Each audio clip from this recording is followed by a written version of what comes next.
Hi, I'm Kristen Nuss. And I'm Taryn Cloth, and you are watching the USA Volleyball Show. Hello, everybody, and welcome to yet another episode of the USA Volleyball Show. Ladies and gentlemen of the jury, I'm just kidding. Ladies and gentlemen, I'm joined here by USA Volleyball's very own senior manager of media and our own podcast content producer, Laura Fawcett. Laura, what is up? This is technically your first podcast episode? It is my first podcast episode. I feel like this is like long overdue. We've been here too long. We've been doing this too long. You haven't been on the show yet. But I've been on the show. Happy to have you. Thanks. It's I've given Steven some much needed time off after being away from his family in Paris for 3 weeks. Mm-hmm. So I think it just and your usual guest host, Severin, was also in Paris and then decided to vacation for a bit. So it's just you and me, man. I know it's been a lot of madness, a lot of just crazy things happening too. I mean, Olympics are wrapping up. That's been a super, super hectic time for you too. I mean, a lot of things happening with our sitting team too, but also you're getting ready to travel, right? Is that correct? That is right. I leave Saturday to go to Paris to join our women's sitting team for the Paralympics. The whole team left yesterday, so we're starting to see bits and pieces of the team in Paris today. So I know they're probably tired, but they are ready to go. I'm pretty excited to go out and join them. I've been to a couple Olympics to work, but I've never been to a Paralympics, so it's a pretty great honor for me to be out there. So what are you looking forward to most going to Paris, actually? You know, I was looking at the sitting team's schedule, and it's pretty tight. So I'll be with them a lot at training and everything. So I'm trying to hey, where can I do something fun? And I think I'm just going to focus on trying to get one of those coveted tickets to the opening ceremony. And then after that, whatever I get, whatever free time I get. I have been to Paris before, so I've seen, I've been to the Eiffel Tower. I've been to a lot of the things there. But I think that for me, it's just better if I don't plan anything, if that makes sense. And just you've got to live in the moment, whatever happens after, obviously work gets done, but that's a good thing to do. Yeah, that's exactly what I want to do. And except eat a lot of baguettes. That's And then you were also, talking about us traveling during our event season. You've been doing a lot of traveling too. Weren't you just recently in Edmond, Oklahoma for some random reason? What was going on there? Random reason. So the first weekend of the Olympics was also the last training camp for the entire sitting team before they head out, because they don't necessarily all live in Edmond, Oklahoma. When they train, they get together for full training camps a few times a year. And that was the last one. So along with our marketing manager, Maluska McCarthy, we went out there to create an entire Paralympic send-off for them. And we got kudos to Maluska, who put together a heck of a party. So they had an exhibition and autograph signings, and it was standing room only. And I think, we'll hear from Sydney later about what a big deal it was to play in front of a good crowd out there in Edmond at the University of Central Oklahoma. And it was really a magical time to just for these athletes, who don't necessarily always get the same crowds that our indoor standing teams do, and to really feel the love. So I think they're ready. 2-time defending gold medalists. So we're ready to try again. Mm-hmm. Going for that back. But before we jump into this episode even further, too, Laura, you want to let everybody know what they missed out on the last episode. That's right.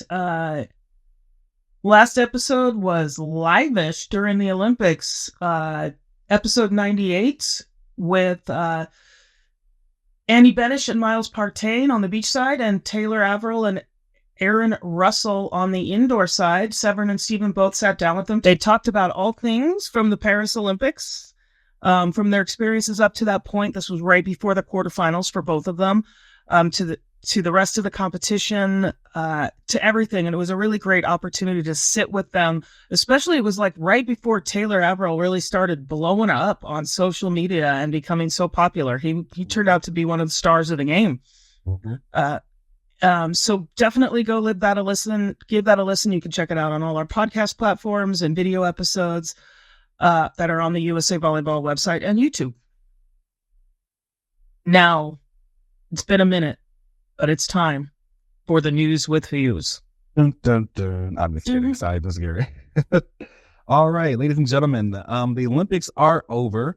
Just want to give a huge congratulations to the U.S. women's national team for earning the silver medal at the Paris Olympics, and another congratulations to the U.S. men's national team for winning the bronze medal at the Olympic Games as well.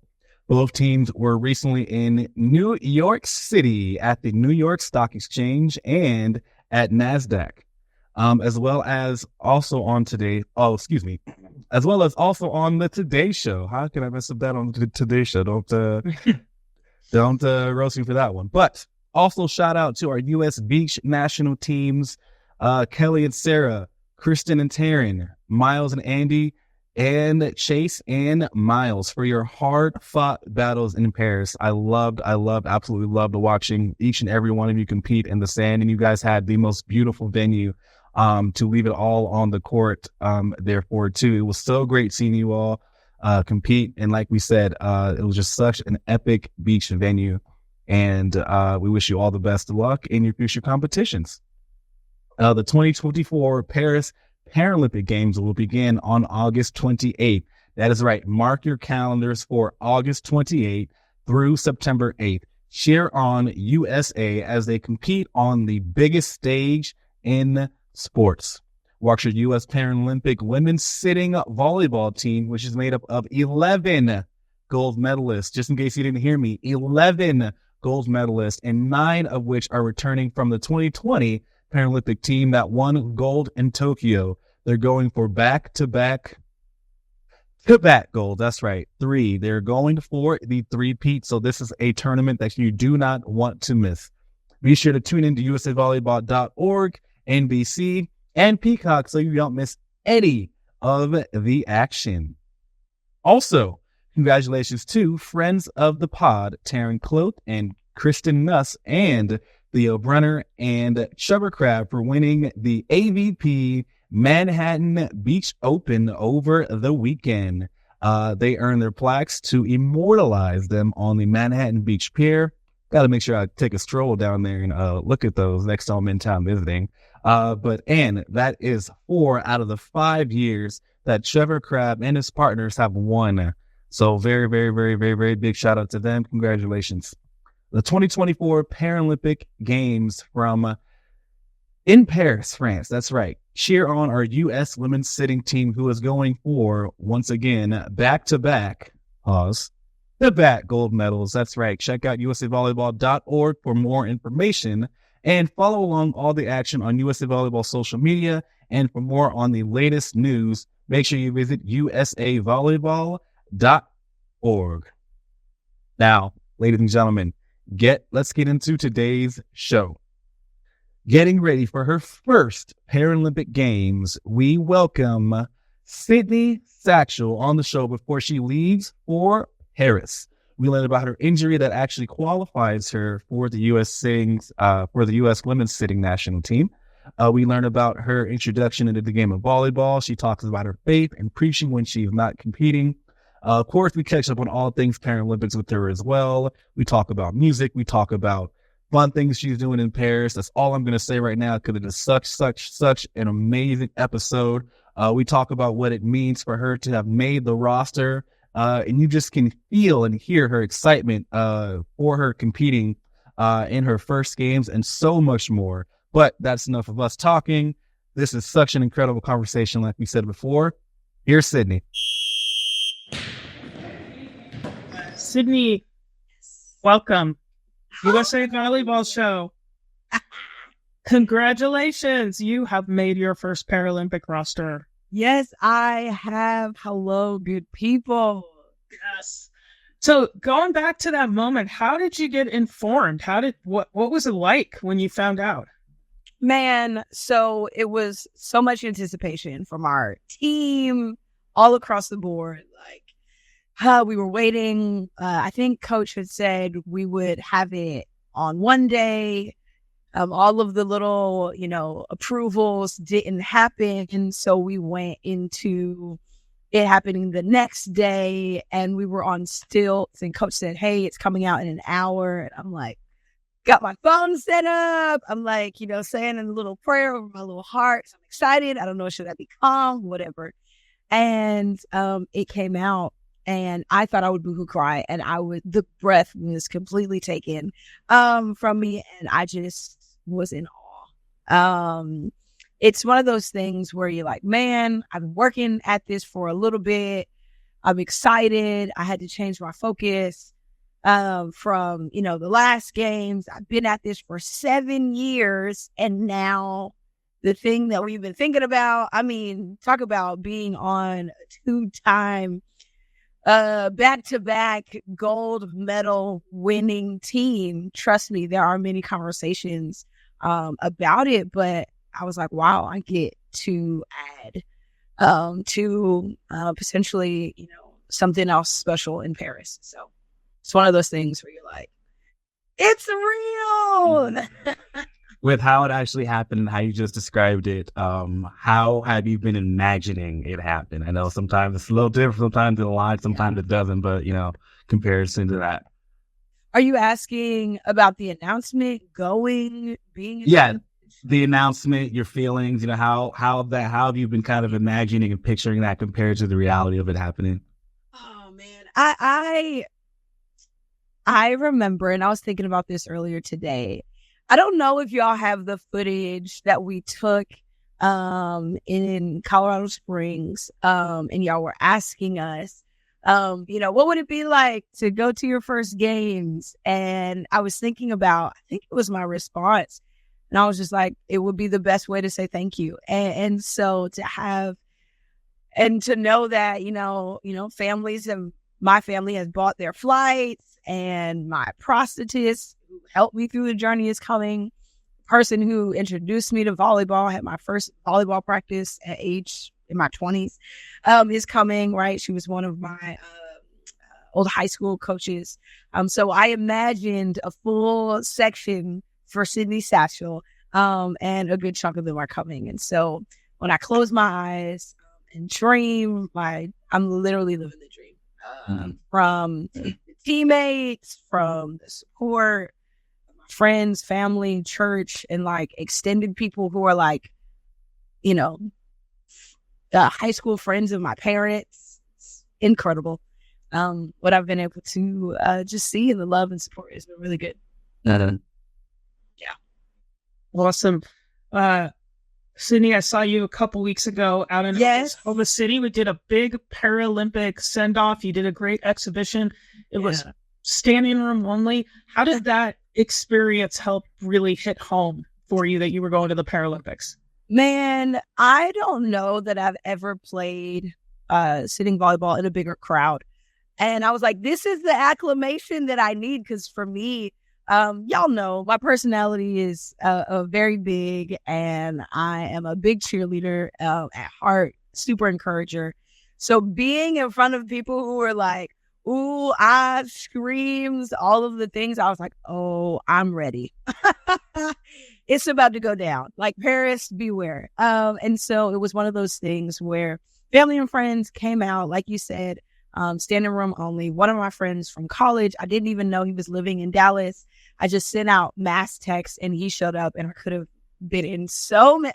The puddle would have been enormous if I would have allowed myself to cry. But it was stuff like that where you have people, the USA, we had the wave going. It was a send-off that we needed. As much as we have a target on our back, the support everybody does isn't, coming after us. We have more people behind us and rooting for us than I believe that are against us. And to see the people in USA gear, the red, white, and blue, the fans cheering, chanting people's names, just the fan interaction. I mean, I was like, oh yeah. I was telling my head coach the other day, I was like, Bill, that was the acclimation I needed. Because for, most of our tournaments, there are people there, but nothing like the roar that you feel when the people are engaged. So it was nice. I mean, I heard there were confetti cannons, and I'm surprised you didn't talk about that, I mean, okay, but also that was another teary part. Y'all was trying to make us. That was real. I guess I'm emotional about the whole process. But no, I mean, once the cannons went off, and I was like, oh, because I grew up watching UConn women's basketball, UConn men's basketball, and the one thing you don't get that necessarily in tennis or in football. You definitely get that, and I was like, oh. And it's red, and the colors, the red, white, and blue. It really prepped just the mind of like, hey, you're doing this. This is a big deal. No matter how, small our Paralympic world is, how small the world that is even aware of sitting volleyball is, we have so much reach, even with the Paralympic movement. And I was like, oh, yeah, this is a bigger deal than I maybe have even imagined, even not just because it's the Paralympics, but I'm like, I believe that the attention being given to sitting, USA Volleyball, from Team USA, but also on the Paralympics scale, I really feel like we're going to change some people's lives. And I'm really excited about it. Yeah, I've noticed, obviously, our team is on social media a lot. Yeah. And what I see different now is the chatter around the Paralympics. And that the Olympics, for whatever reason this year, was so popular and people got so into it. Yeah. And all of a sudden they're hearing, wait, it's not over? There's the Paralympics, and it's completely, it's changing the game. I mean, in many, many ways that people understand, because sometimes you only need, a one connection that somebody on NBC makes to the Paralympics, and everybody's like, what? Yes, it's going to be crazy. Oh, no. Yes. I mean, not in addition to like inclusion and all of the things, but I think there is a greater respect for what we do. I'm excited for the education of the difference between Paralympics, Olympics, to be made that our stories won't just be inspirational, but they will just remind people like, hey, our bodies are made to do really cool things. And then we are athletes in our own right, and excited to see that. And I plan to make a post, and I'm glad I'm saying this because it'll keep me to it, to make a post to see what Celebrity Row is going to look like at the Paralympics. I mean, granted, LeBron was there. It was a little, I understand he was competing, but I also wanted to see who is going to come back or who's going to come,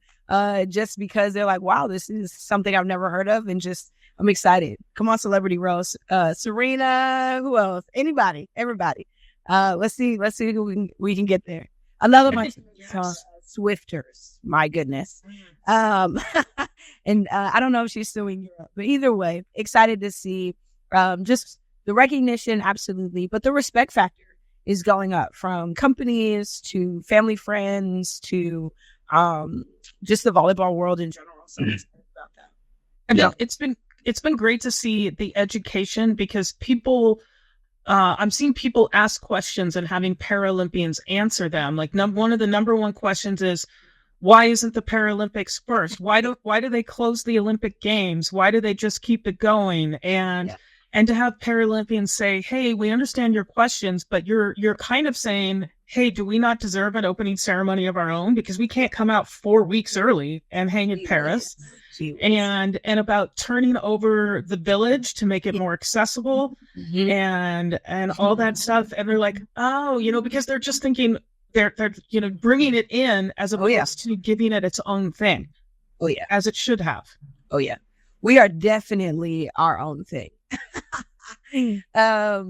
Yeah, just obviously from the venues being turned over, but our needs are different. And I'm excited that we get our own stage, that we get our own light, we get our own time, we get our own airtime. And ultimately, we get to shine a little brighter because all the kinks have already been worked out. You know what I mean? With the air, with bugs, whatever. Thank you, Olympics, for always being the opening act to the main thing. And so we like to think about it that way. But it in true fashion, we are happy to close out the biggest showing global athleticism. It definitely is a good thing. It's exciting thing too. Yeah, I mean, I will say, we are all super, super, super excited to just witness you experience it and taking this whole experience and being part of the team, being able to go to Paris and compete.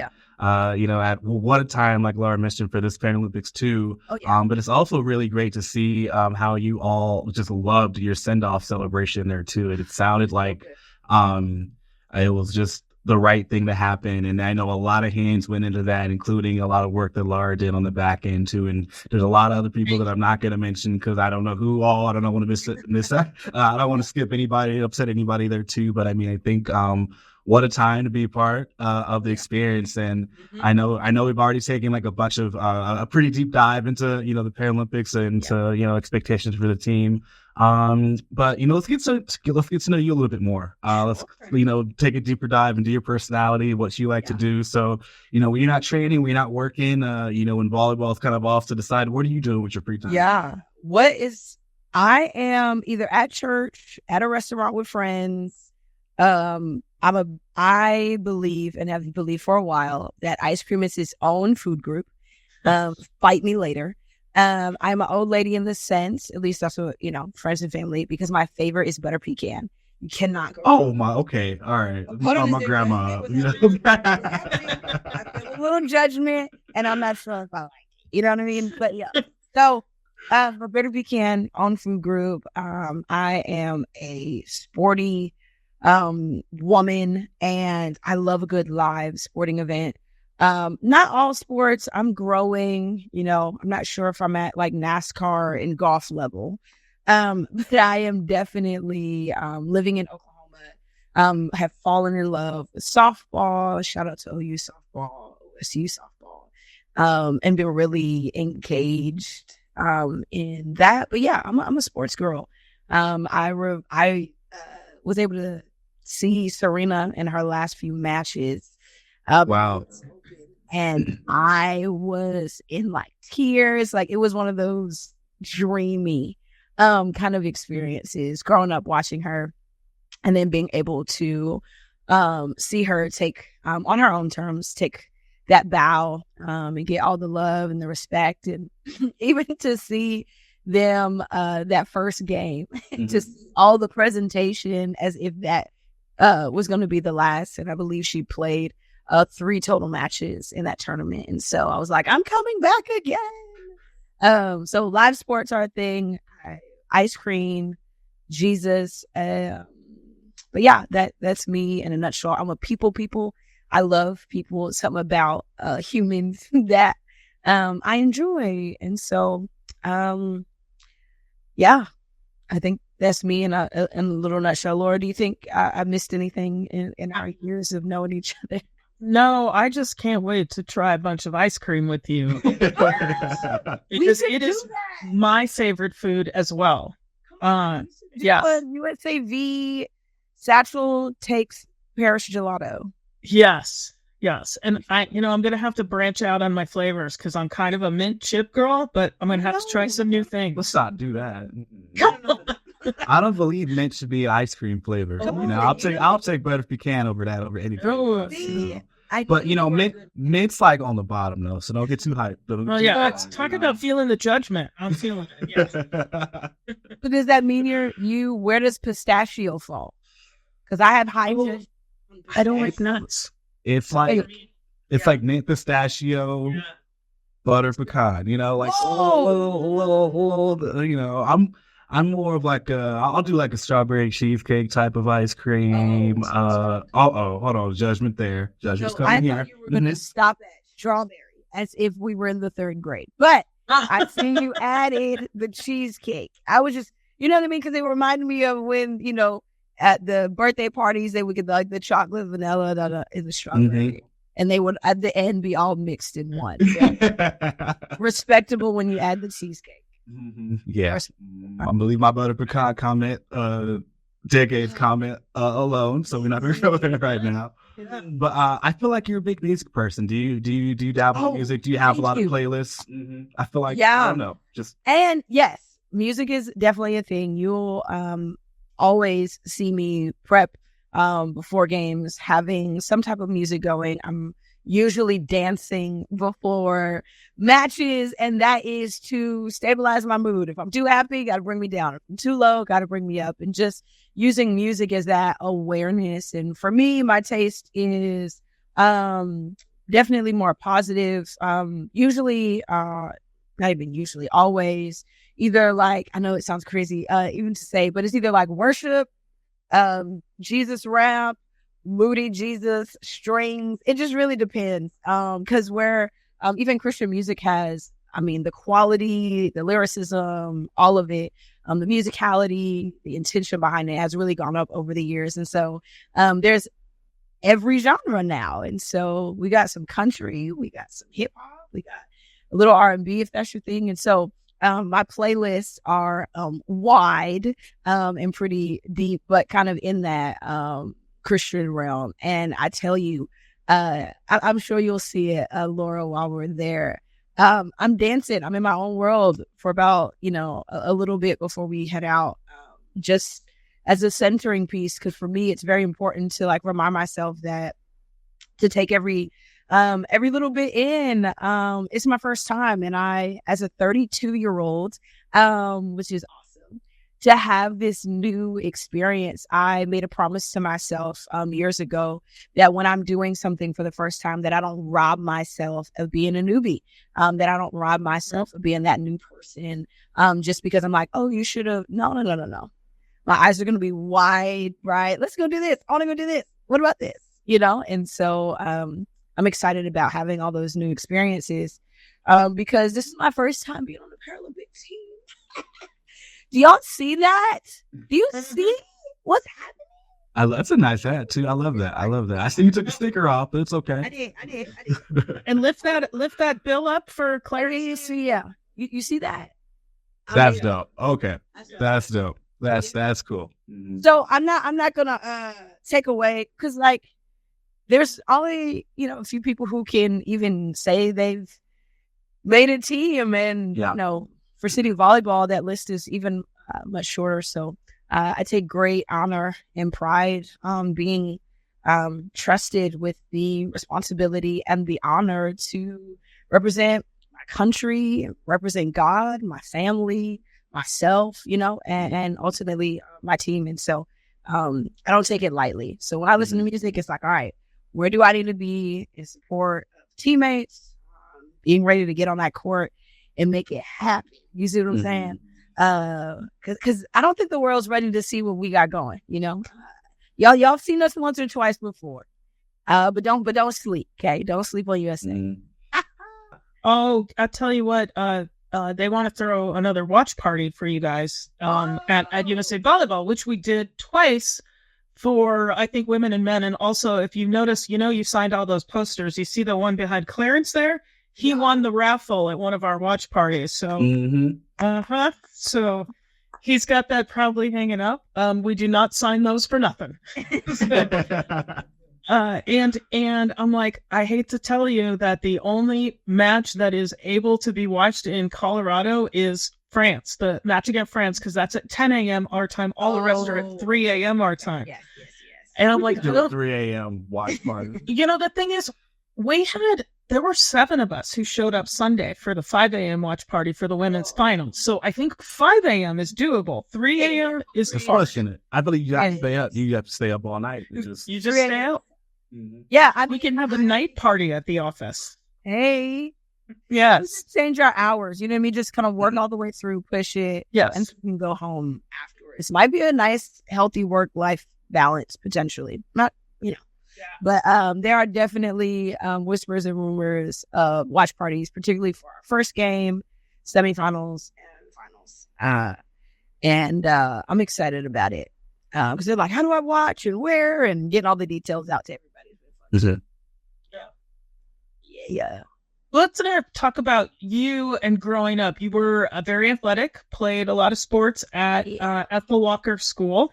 Yeah. And what were your sports back then? Basketball, soccer, and lacrosse. I had never played organized volleyball until I tried sitting volleyball. I had fallen in love with volleyball in college at Howard University. Our team was stellar. Loved those girls. And to this day, they're like, you've gone farther than we did. We're so proud of you. Super, super supportive in that sense. And then, like I mentioned earlier, Jill Harrington, she was my science teacher in high school, and she wanted me to play volleyball. And I was like, it's in basketball season. There's no way I'm giving up my first love. Like, absolutely not. And so she have some videos of her teaching me how to like forearm pass and what to do with my hands before I went out to Oklahoma to try sitting volleyball for the first time. And she'll be in Paris with us. And so it's a super special kind of full circle moment. And so, yeah, I played soccer, basketball, and lacrosse, went to Howard and played Division I lacrosse there for 3 years. Coached lacrosse. I thought I was just going to be a coach and do my thing there. And God had other plans. One January 2015 morning. So, yeah. Mm-hmm. A little car accident in the mix. Mm. Just a little one.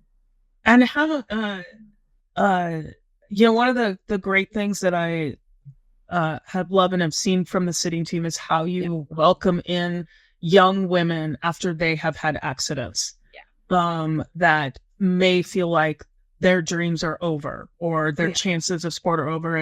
And what did you learn from your journey from there that you're able to impart to young women? Yeah, that representation matters, number one.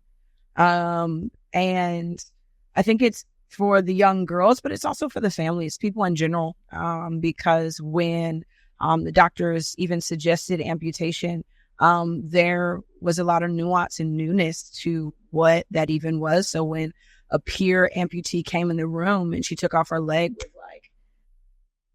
it was like it was nothing. We were all like, wait a minute, like, hold on, grab your pearls, because it was such a new thing. And she was like, no, this is my new normal. And shout out to her, Leanne, and she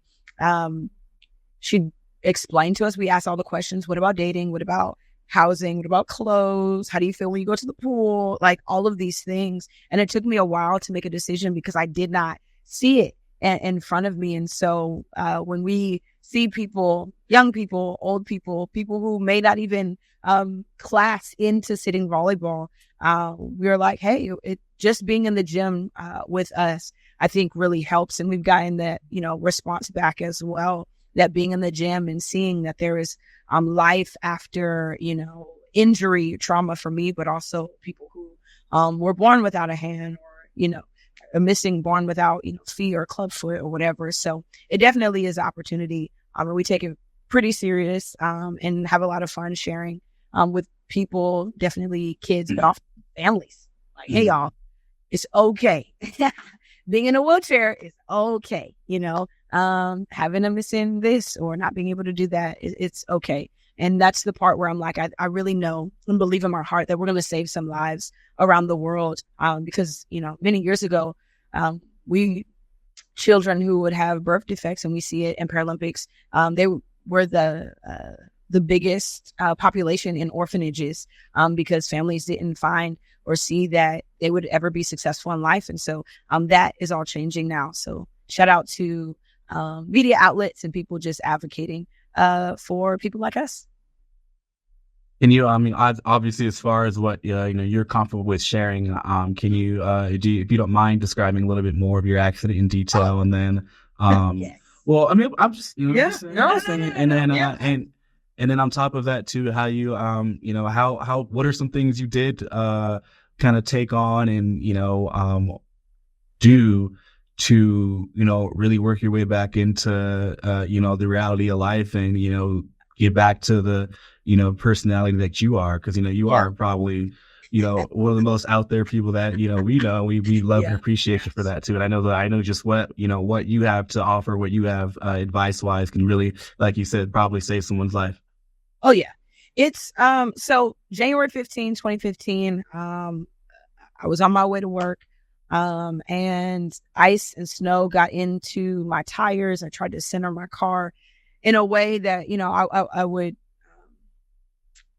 be safe, if you will, because there was think of like a GM 150. It was a narrow road, but we could have definitely the truck that was headed towards me not like crash, but I was just trying to give us a little bit more room so our mirrors wouldn't swipe. And so when I centered my car back in my lane, I wasn't able to control the car enough to not hit this tree. That if you would close your arms, like the tree is no bigger than that. It was a small little, front yard tree. And I hit it perfectly in the way that my left foot was pinned by the front side door, and the left side tire was between my legs. Y'all, you know how much stuff we have to get through? Yes, Laura. My left foot. There was that doesn't even make sense.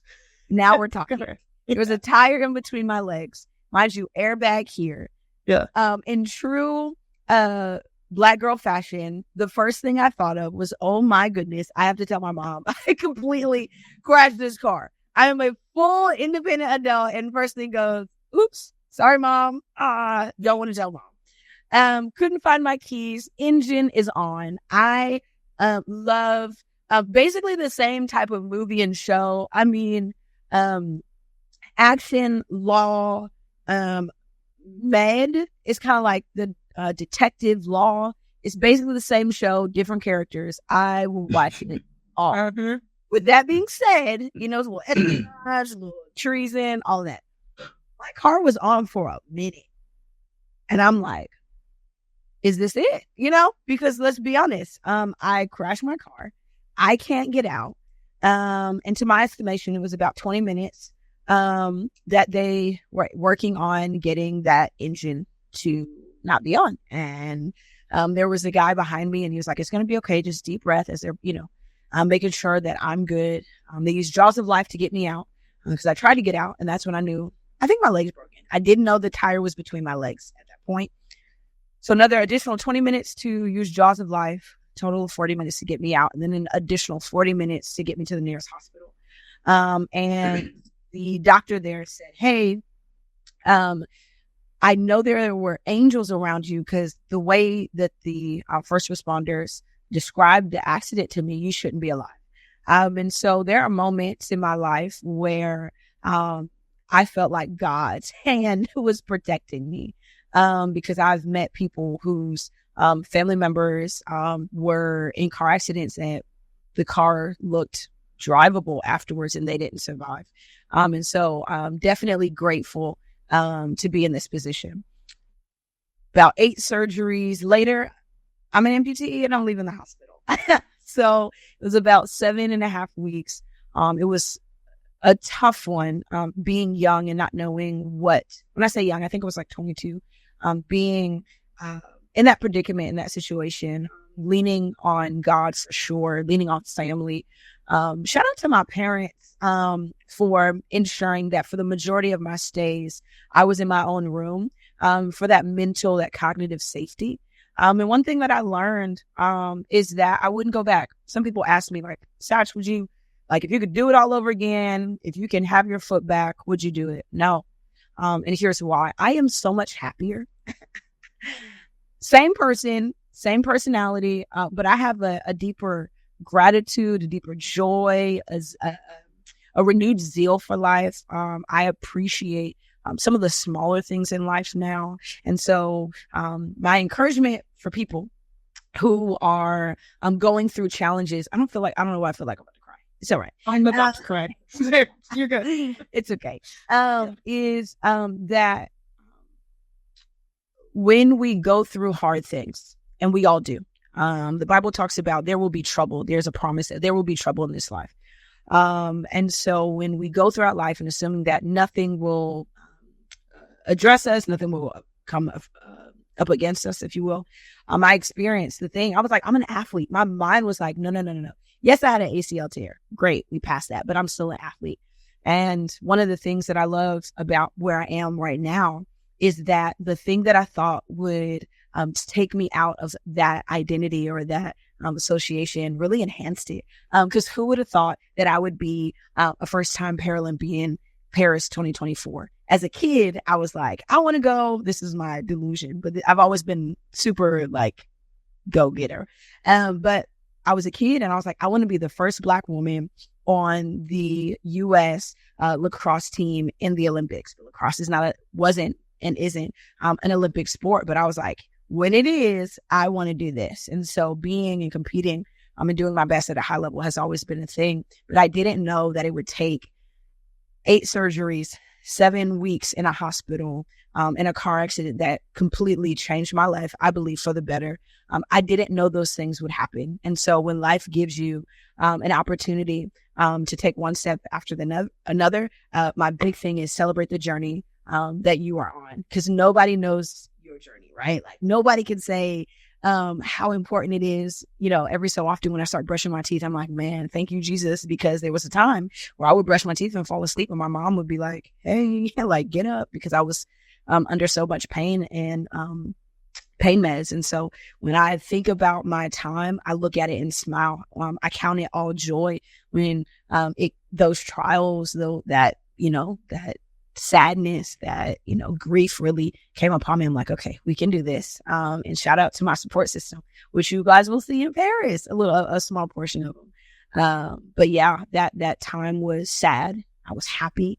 I was confused. I was unsure about what was next.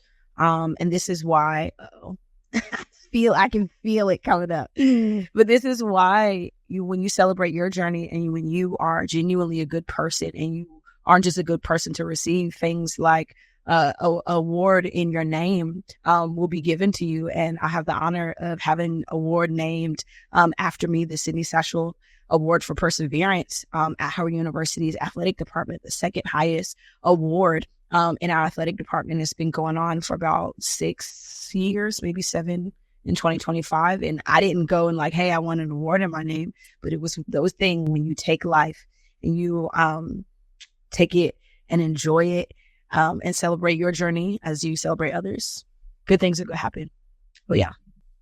I'm so glad, Clarence, that you asked that question, because it's a hard question to ask. I mean, to go back and to be like, can you tell us more about the worst time in your life? And Sure. It might or might not have been the worst time in your life. I don't know. It was and that what comes out of that question, if we have the courage to ask the question and you have the courage to answer, because there are it's hard for a lot of people. Yeah. And there's also probably a time limit too. Like if you had, asked me about my worst time, it might have been a while before I could have talked about it. But I feel like I can get through the rest of my week right now for a while after listening to you and your inspiration. Yeah, that means a lot coming from you, Laura, especially knowing just a little bit, because it's that journey and that gratitude. And I say this very sincerely, is that no one has been through the nights, the mornings, right? The crying, the joy. Like no one can tell your story the way you do. And so when I'm out speaking and doing different things and I say celebrate your journey, no one can do it for you. You know what I mean? Nobody knows what it took for you to get out of bed today, or what it took for you to apologize, or what it took for you to forgive somebody or show up for yourself or others. And so that journey is specific to you. So shout out to you for making it past the elevation, the success, and the little valleys that we go along the way. you know, you've talked a lot about your faith, and your faith clearly got through and everything, and it's so important to volleyball. How do they work together in your heart, competing and volleyball, and just the importance of it in your life is so beautiful to me. Because there's a purity to it. That not saying that you're maybe there's times where you're like, I was not perfect today. There's let's talk about that a little. Yeah. So they work. I am, when you see me, you see my faith. They're not separate. Even if I'm not, screaming Jesus or, have my Bible in my hand, which I do walk around with. But you see it, you experience it. My teammates, when we are in a disagreement, they experience it, right? When I support them, they experience it. And so my faith goes hand in hand with who I am as an encourager. There is no separation, if you will. I take it with me. And I have been able to pull on the strength of God in some of the really, really tough times. Because I wanted to have some choice words, because I felt wronged along my journey, in different spaces and places, whether it be, I felt wronged. I felt disrespected. And so, I had to really realign. I said, okay, God, why am I here? And one of those things, that he shared with me is, hey, don't worry about, actually one of my friends, Lauren, said it. She was like, why are you worried about these rosters? You are not, that is not that important. And I'm like, yes, it is. I've been working out. I've been sweating, doing all this. And she was like, after all of that, is that the most important thing? Is winning and losing the most important thing? And I was like, well, no. She was like, exactly. So I had this conversation with the Lord, and he reminded me, like, no, I put you on that team to be a light. And I'm like, oh, here we go, God, here we go. But what I understood is that being a light doesn't mean you don't work out. It doesn't mean that you don't grow in skill. What it means is that you take your focus off of something that was respectfully man-made and go for the thing that has more depth from a spiritual standpoint, and something that will actually last. 1 Corinthians 9 talks about runners run a race to win, and only one person can receive that prize. And we, as believers, still run your race to win, but also make sure you recognize what prize you're really going after. And so for me, I want my teammates to be happy. Oh, I want to make an impact. I want to change somebody's life who comes in contact with me. I never want anybody to leave my space and be sad or contemplating suicide or harm in any way. So I use my faith to say, hey, Lord, let me be present. Let me be the light where they can grab a hold of that power and that life that comes, I believe, from the Lord, and go and live a successful life, go and live a prosperous life. And so for me, as an ordained minister, which is pretty cool, I take it with me, and I allow it to lead me. So when I step on that court, I'm like, hey, Lord, let's do this. Let's be the light, on and off the court. So it's been a nice little journey. So when we win and when we have lost, I still see the value in what we get to do. It's a perspective shift, Yeah, I want to touch on that a little bit on how you talked about showing up for your team and being a light for that team. I can't tell you, almost every guest that we've had on this show that are part of the team, they always talk about you being that light, always talk about you being that catalyst, and how I'm doing it to you.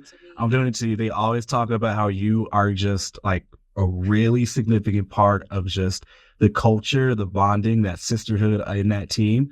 And it's noticed. And what you're talking about now, I mean, you're fulfilling that. So I'm doing it. I'm showing it to you. I'm just the messenger here, passing that along to you, because it's definitely something that you definitely should know and be proud of too. So, yeah, I mean, knowing that I've done some coaching in the past, I would tell the people who didn't get as much playing time to associate their value said, who has more value, the people on the court or the field or the people on the bench? And there was, for the most part, they were like the people on the court, the people out playing and doing the things. I was like, who do they play against to get there? Because I've, for the most part, only played team sports. There was a true value in recognizing and a real honor, a gratitude to give my teammates water, a real gratitude. And I had this conversation with Bethany Sumo, the most amazing libero, and has been such a great help over the years. Definitely love sitting and watching her play. So graceful. But I had a conversation with her and I was just like, hey, I know it's two of us. I'm not competing against you. But if our coaching staff wants a different look and puts me in, I got you. I have your back. And I won't let that ball drop. We're not going to lose anything with me going in. You know what I mean? Because you've done such a great job of supporting me and teaching me and giving me really great tools. And so when you come out your mouth there to say stuff like that, it might sound crazy. But those are the wins that for me, taste better, than a bite of a gold medal. Because if the Lord told me, hey, I need you to be a light. Hey, I want you to impact culture. I want you to, impact lives and be a light. You ain't got to push Jesus. You ain't got to be saying, thus saith the Lord. You don't have to do any of that. Allow the fruit, from your connection with me to shine and encourage people, to lift them higher. And I'm gonna cry later. I am, because imagine for me, and the reality is that the God of the universe gave you an assignment and then you did it. What? Are we here? You know what I mean? Like, hey, that for generations, it's like a ripple effect. When you impact me and this conversation, the hope of the podcast is that it would impact and go farther than, just one, conversation. And so I am going to weep later. I mean, you cry now. We have YouTube episodes about this. But no, it's an honor, Mia, to be a part of this team. We have an amazing group of women, stellar in every way, and I don't say that lightly. And so the part that I'm excited is that our collaboration and our work throughout the years and our connectivity is really gonna blow this tournament out of the water. And I say that in the most humble way. And I'm not saying we're gonna slap up everybody. No, I'm saying when we put our game together, I truly believe in humility that we are unstoppable. Yeah. I think what's interesting about this Paralympics coming up is that the growth that we've seen in women's sitting teams and how they're getting better. Hey, and that's why y'all should watch. Yes. I mean, more and more and more. I was randomly talking with somebody on Threads who was a Paralympian, and then I found out, well, she's on the Canadian women's sitting team. And I'm like, oh my gosh, I'm going to be there. I'm going to see you. I'm actually going to see you play. And, maybe if we see Canada, it would. You'll see them around the. Yeah. Cause they're not in our pool, but how much better, like the teams are getting, your main competition has been China for so many years, but now Canada, and then there's Brazil. Yeah.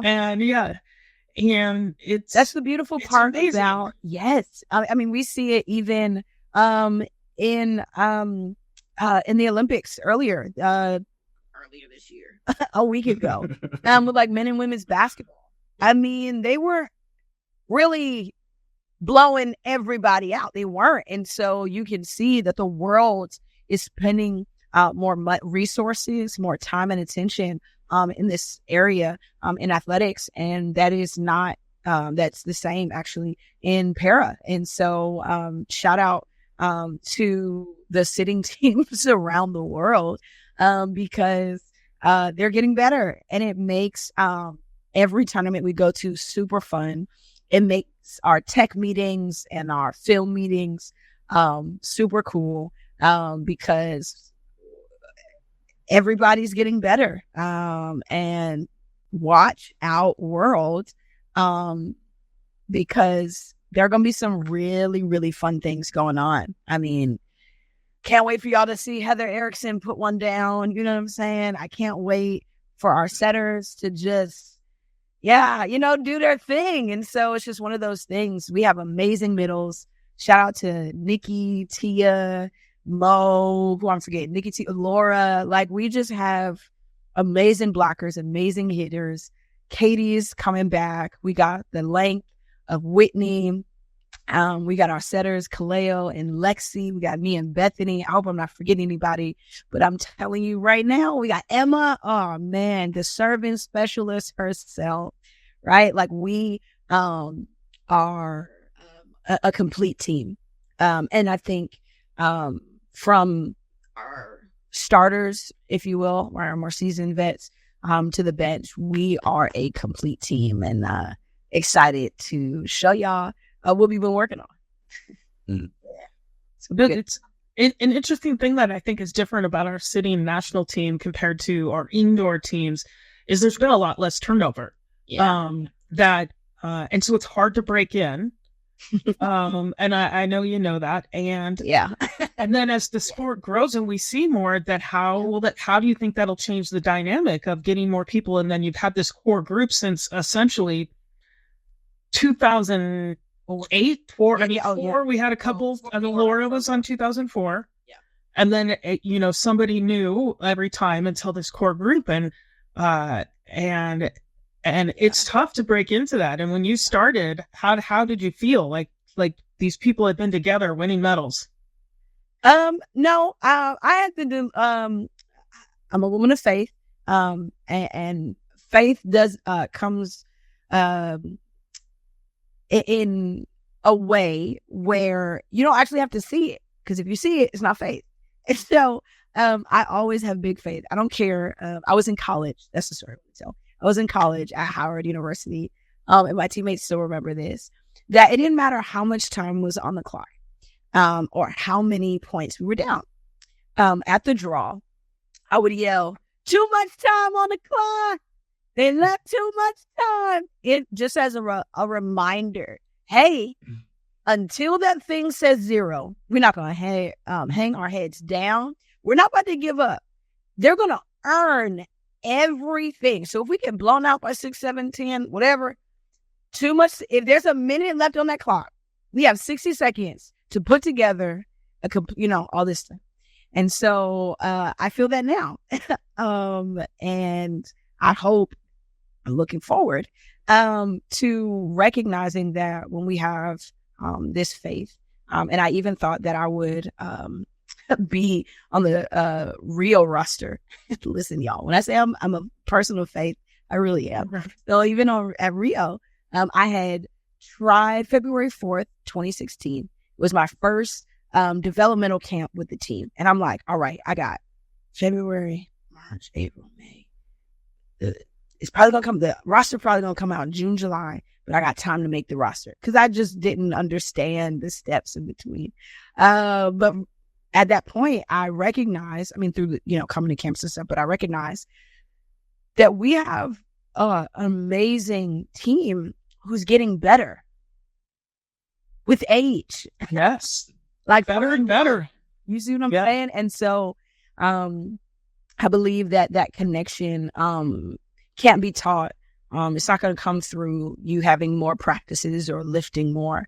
That connection and that connectivity on and off the court is something that you don't see in other disciplines, particularly in team sports. Laura's been here for how long? Since 2004? 20 years of, her being a rock star. And then we have other people who are like 15, and we got a couple 10 years.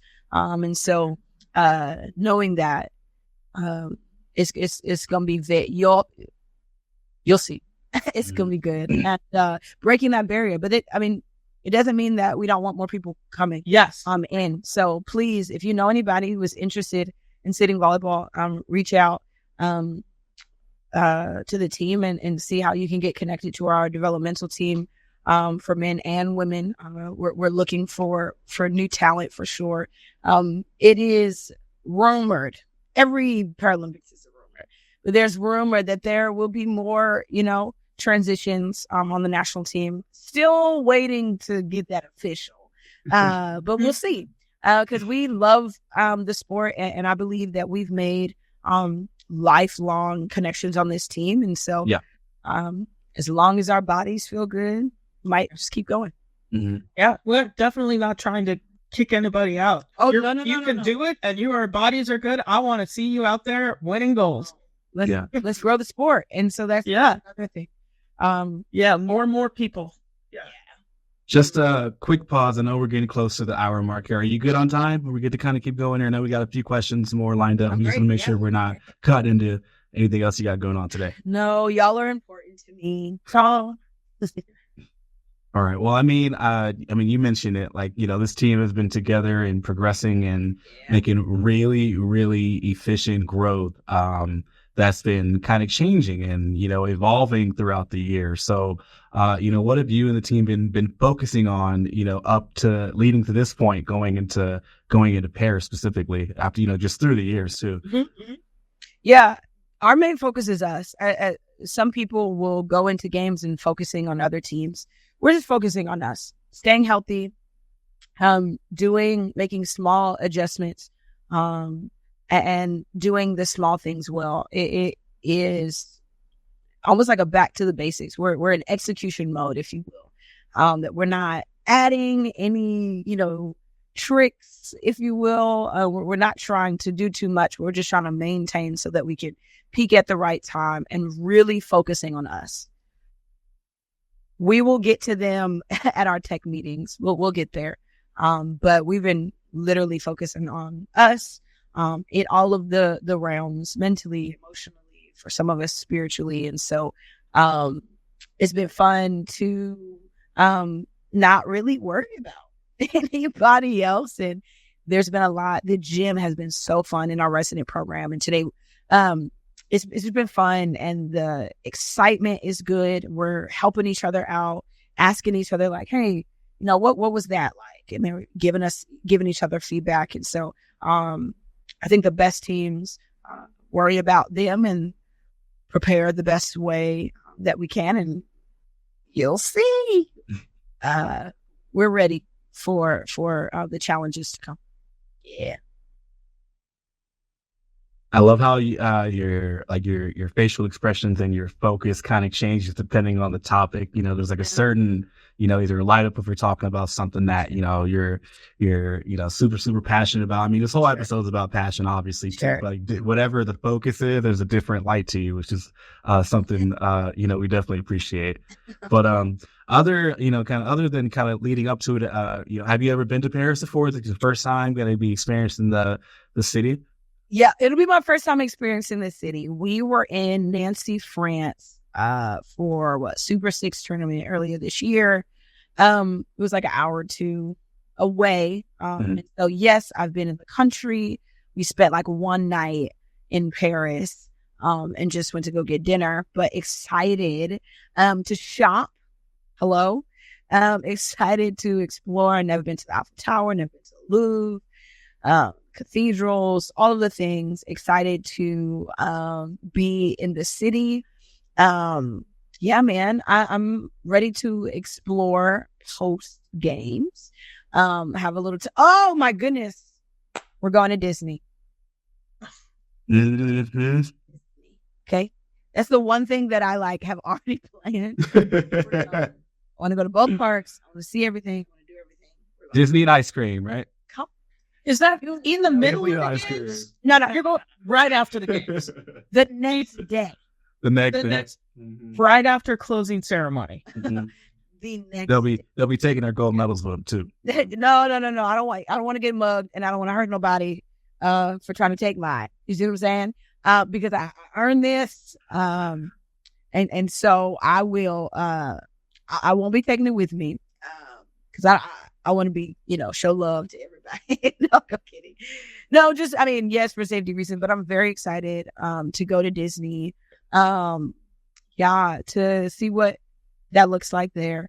But yeah, I'm excited to really do the touristy things, but also find some gems. Hopefully like some live music or, just the little things. Mm-hmm. I'm easy to please. Have you looked up anything about the opening ceremony and how that's working? No, I am trying to. My teammates are like the researchy people. Oh, there's gonna be this, and this. There's gonna be, this many hangers in the room or this many. I am like ready to be surprised. I think it's gonna be pretty exciting. I'm looking forward to hoping. I'm hoping that I get a ticket out there because I'm in a little different situation. So I gotta work my magic to get a ticket and to see the parade. And I'm excited about it. I'm happy that it'll all kind of be in one space, if you will. And I'll be excited to see who's the flag bearer. That's right. So that's gonna be fun. But yeah, I'm excited about it. And then to know that like my family is in town and all things. It's been so long, and again, it's the perfect way to say thank you for all of their prayers, their sacrifices. And it's a team win for sure. Family win. Mm-hmm. Yeah. I mean, I think especially since, Tokyo having no, fan supporters and the crowd and the audience, going from this and, seeing what the Olympics was like you said, people just showing up and, that support system, like you mentioned, is so important to, every athlete competing. So now we get to see all of yours, and then you get to experience that with each other. I think that'll be just incredible. It's going to be good. It's going to be good because even Emma and Whitney didn't have supporters in the stands, for their first games. And so we'll share a lot of firsts. And family will be one of them. Mm-hmm.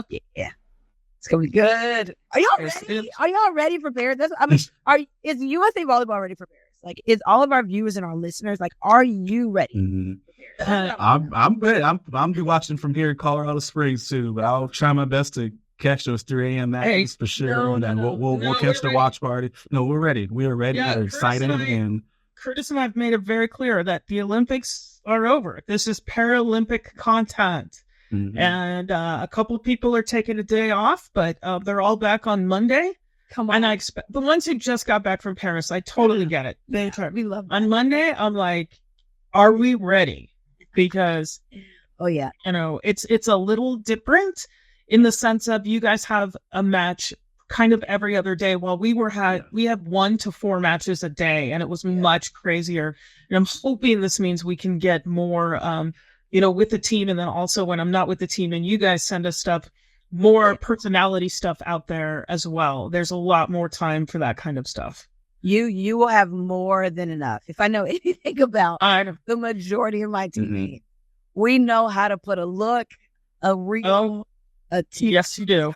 We know how to put a thing together. Okay. Yes, you do.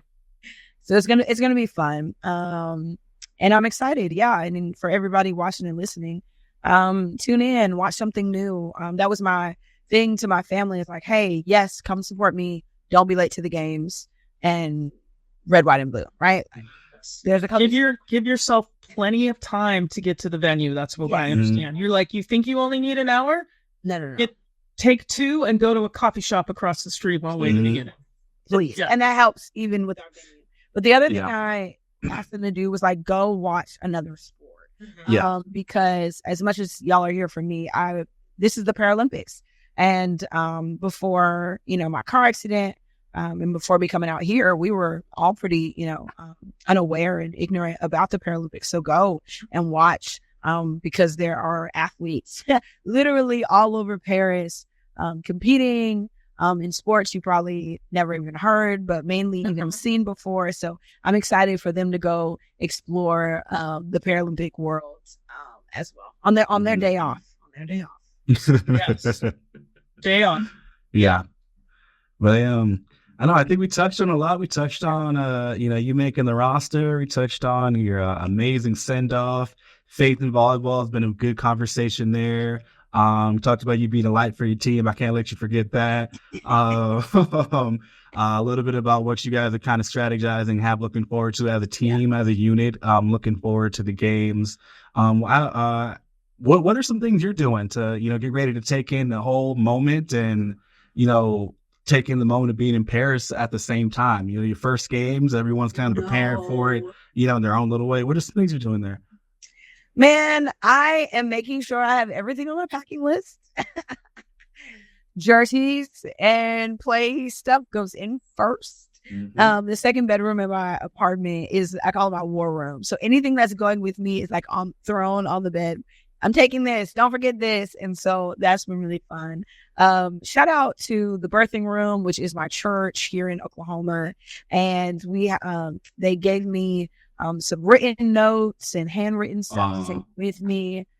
I'm such a sob for thoughtful, just intentional stuff like that. So that was cool. Just really trying to take it easy. Not trying to put too much pressure on myself about anything, and allowing Paris to come to me and me to experience it first on, not trying to like pre-do anything outside of like, make sure I got cute outfits and some like USA earrings, you know what I mean? Like stuff like that, cute. And finding some reels I might want to do, and hanging out with friends and really just taking it easy, not trying to put too much stress, massage, all the things that you get your body, ready for, and a little ice cream treat on my exit. I'll tell you what, I was copied on your coach's packing list and schedule, and he was quite funny and quite yes. Where is your passport? No. Do you know where your passport is? I'm telling you, it's not, because it's like the little things that you'll, and it's like, okay, I know they're going to give us, mattress toppers, but like, do I want to bring my own? How many bags do I bring? Because we're going to get a lot of stuff when we're going. So, or do you just buy a bag there? I'm thinking of just buying a bag there and not taking two. See? So I'm trying to decide. See, everybody's trying to make these decisions, but definitely preparing, keeping it easy, transitioning some of my work responsibilities off, and making sure everybody's good, because I am going to be gone for a month. Because I'm staying a little after, then I'm going home to Connecticut to celebrate with friends and family. Yeah, so I'm taking it easy, chilling, drinking lots of water. I'm eating right. Make sure I go to bed, straight. See, I don't know. I know you're not a planner. I did look at the weather, and it will be much cooler. I mean, you get there Sunday, Monday might be a little warmer, but I think it's averaging in the 70s and not the 90s. It is. A little layer here or there. Yeah. But yes, I'm bringing some layers. All of the things. Excited. I got some sunglasses that I got in France the last time, and I'm very excited to wear. It's from a French brand. I'm taking it all in. Y'all gotta understand. You know what I'm saying? I can't wait to find me a little French, little croissant, little baguette, little cheese. It's gonna be great. Got it. I'm telling you. Yep. Bonjour. Yeah, oui. Gotta learn some French. That's how we prepare. We're taking it easy. Yes.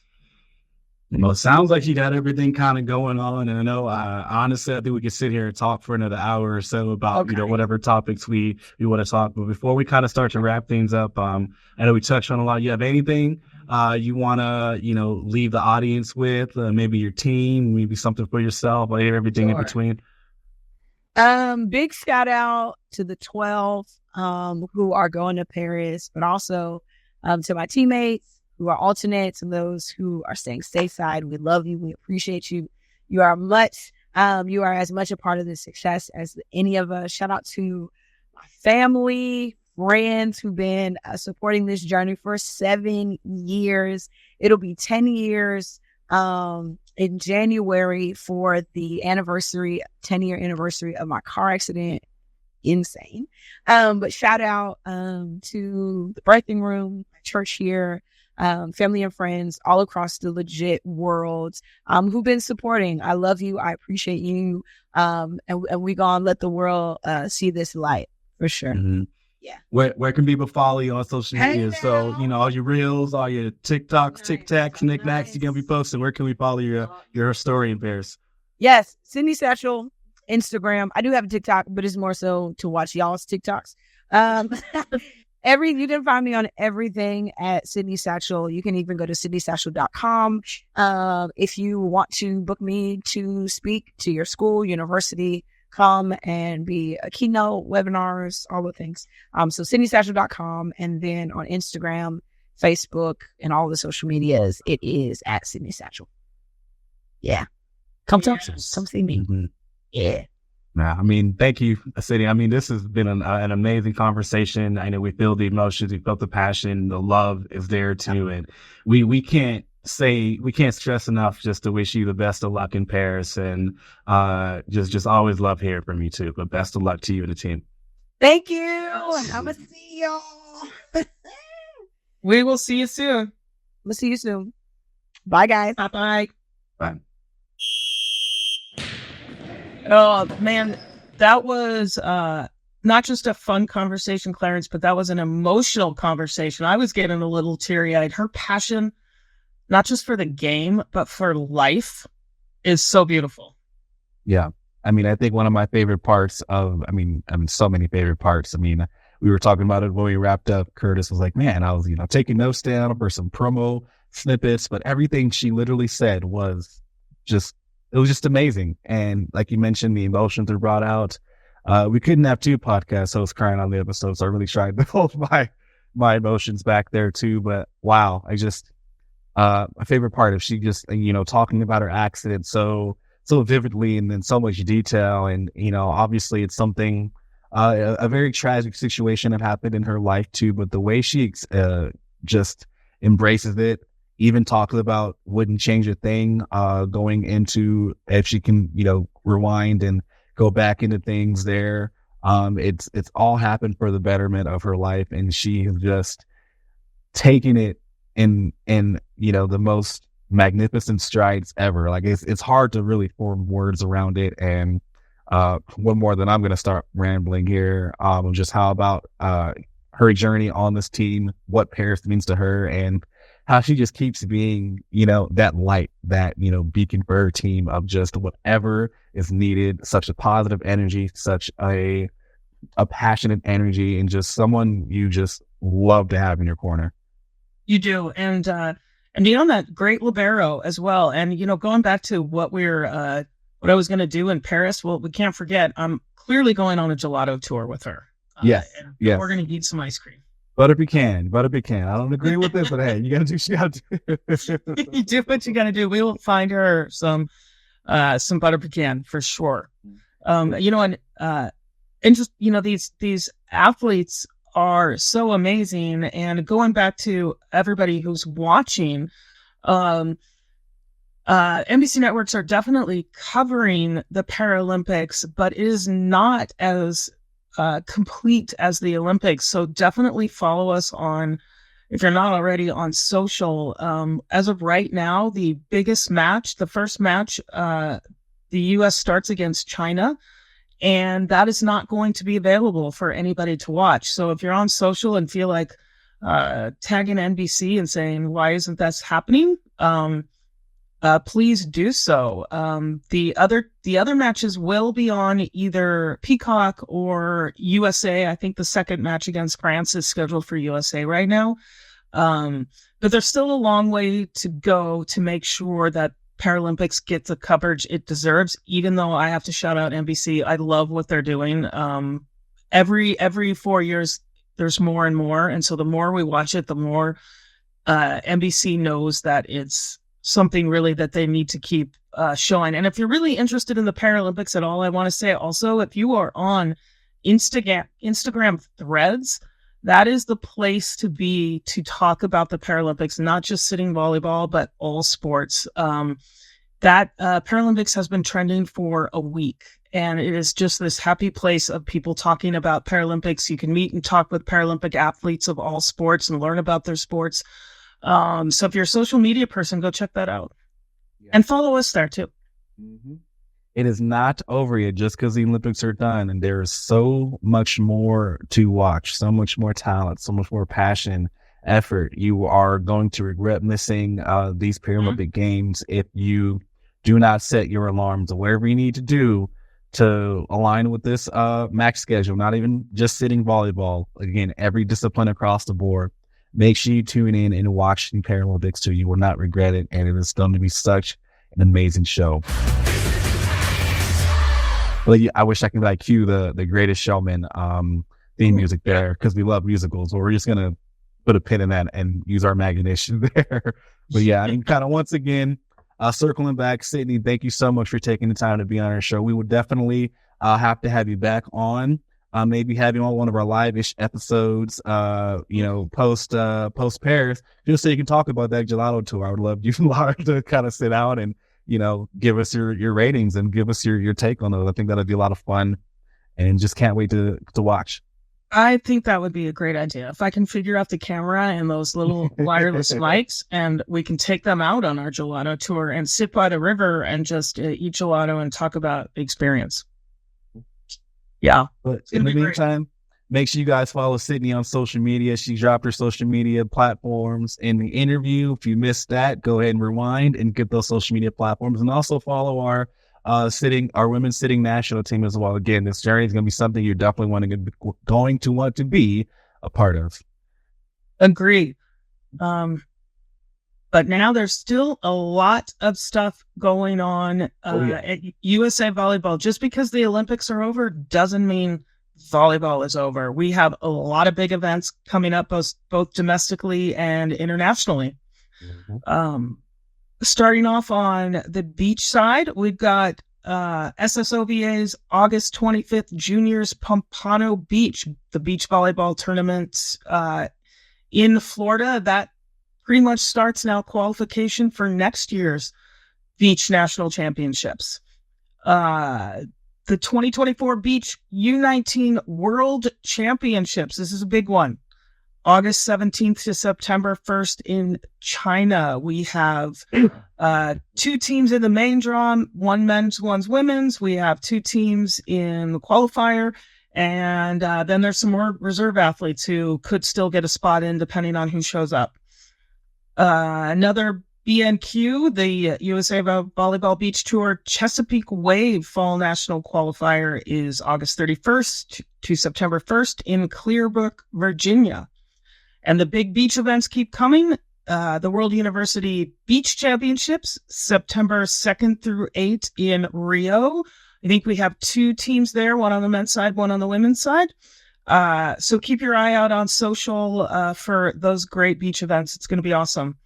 Good luck to all the athletes and clubs competing. More details and all upcoming events can be found at usavolleyball.org. It is still happening. Lots of events. Mm-hmm. Speaking of lots of events, we have a lot of events happening on the pro side of things as well, too. So stay buckled in, because the Paralympic Games are taking over TVs and conversations across the world. That is the Paralympic Games. Again, they run through August 28th through September 8th. Set your reminder, set all the alarms you need, especially for those early 3 a.m. matches. I've already got 4 set for that one, or a few of those, and record the matches if you need to. Make sure you cheer on USA in Paris. We also have the 2024 NORCECA Women's Pan American Cup going on now through August 25th in Mexico. After that, we have the 2024 NORCECA Men's Final Six, August 20th through the 25th in Quebec, Canada. We have the 2024 Beach Pro Tour Elite 16 Hamburg, August 21st through the 25th in Hamburg, Germany. After that, we have the 2024 Beach Pro Tour Elite 16 Montreal, August 28th through September 1st in Montreal, Canada. Wow, it was just in Quebec, Montreal, all that good stuff there. Fun cities there. But keep going on the pro side of things. We have the 2024 Paralympic Games Match 1 versus China, August 30th in Paris, France. The 2024 Games Match 2 versus France is September 1st in Paris, France. We have the Paralympic Games Match 3 versus Italy, September 3rd in Paris, France. There are also several Beach Pro Tour future events, and by several, we mean quite a few. So make sure you check out the calendar for more details there. Remember, listeners, you guys can rate, review, share this podcast with your friends, families, teammates, because this really helps our podcast grow and reach new listeners. And be sure to check out our video episodes on our website and YouTube. I mean, speaking off of Curtis's words, the coverage and downloads that we've received from all of our athletes and episodes connected to not only the Paris Olympics and Paralympics, but Tokyo Olympics and Paralympics have just been blowing up. So we appreciate you guys dialing it back, rewinding, and listening to the, I almost said watching. Well, we can watch, yeah. Listening to those past episodes as well, too. We really, really, really, really appreciate the support you guys have given this podcast. If there's an athlete that we should interview or a topic that you want to have us cover on the show, or if you know a club that should be featured, remember, you can email us at the USAV show at usav.org.